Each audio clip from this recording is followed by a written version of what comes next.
Mamifers, selamat datang di IPM Talk. Dan ini tempat kita berbicara santai tapi tetap berbobot. Aku Deva Munisa Putri, kita bakal bahas yang seru-seru di podcast kali ini. Di episode kali ini kita bakal bahas yang seru-seru nih, dan juga pastinya berhubungan sama yang namanya kehidupan kita.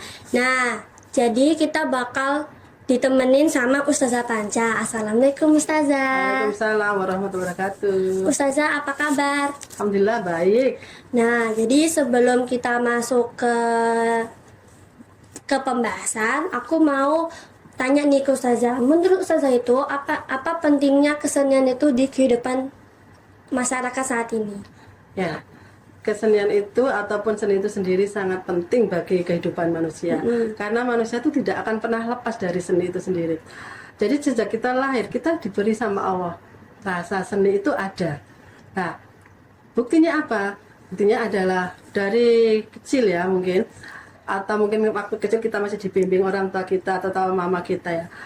Dalam memilih baju aja, gak mungkin kan kayak Daiva gini. Baju kenapa jilbabnya hitam terus bahannya hitam? Ya karena mungkin itu untuk diserasikan. Kamu mungkin kan kalau kamu memilih jilbabnya merah karena tidak seserasi dengan bawahnya dengan bajunya. Nah itu dalam memilih baju. Begitu juga mungkin dalam memilih tas ataupun mungkin benda-benda lainnya. Pasti kamu akan memilih pertama mungkin warna yang kamu sukai. Kemudian bentuknya yang mungkin kamu suka itu yang bagaimana. Terus juga dalam kehidupan di rumah tangga. Setiap anak kan punya kamar masing-masing ya. Dia akan memilih warna apa yang dia sukai. Gak mungkin lah kamar tuh dicat warna merah. Kan gak bisa tidur. Carilah warna-warna yang sejuk, yang dingin, yang membuat bisa kita itu nyaman tidur. Kemudian di dapur pun kita pilih warna-warna yang cerah supaya kita semangat untuk memasaknya. Kemudian di ruang tamu pun juga begitu. Kita akan memilih sesuai selera kita, karakter kita.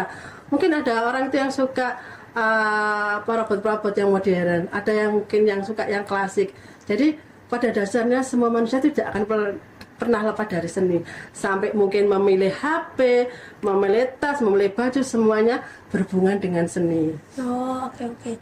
Jadi pernah nggak sih saya tuh kayak terinspirasi atau nggak tersentuh sama sebuah karya seni itu, pernah nggak? Ya, pastinya orang yang bergelut dengan seni yang mungkin sudah lama pastinya akan tersentuh ya.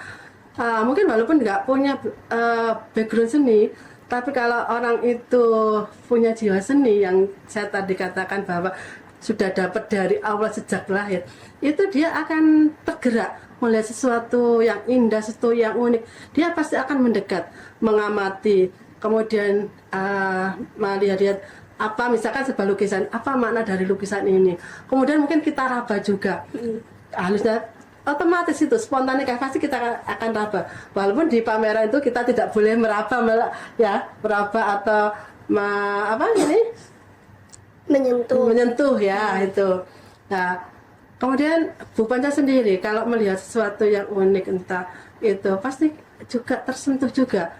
Kemudian melihat bagaimana cara membuatnya. Contohnya aja ini, kalau anak yang mempunyai jiwa seni, pasti gimana cara membuatnya? Pasti, kok sulit ya itu. Dari mana benangnya, beli apa, benang apa, nah gitu. Nah, silakan.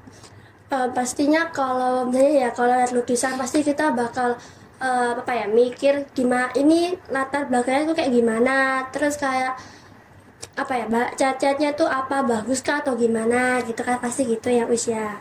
Nah, terus contoh kesenian tradisional apa yang menurut Ustazah itu wajib dilestarikan? Ya, karena melihat background saya dari seni rupa, otomatis yang wajib dilestarikan itu adalah batik. Saya memilih batik ya.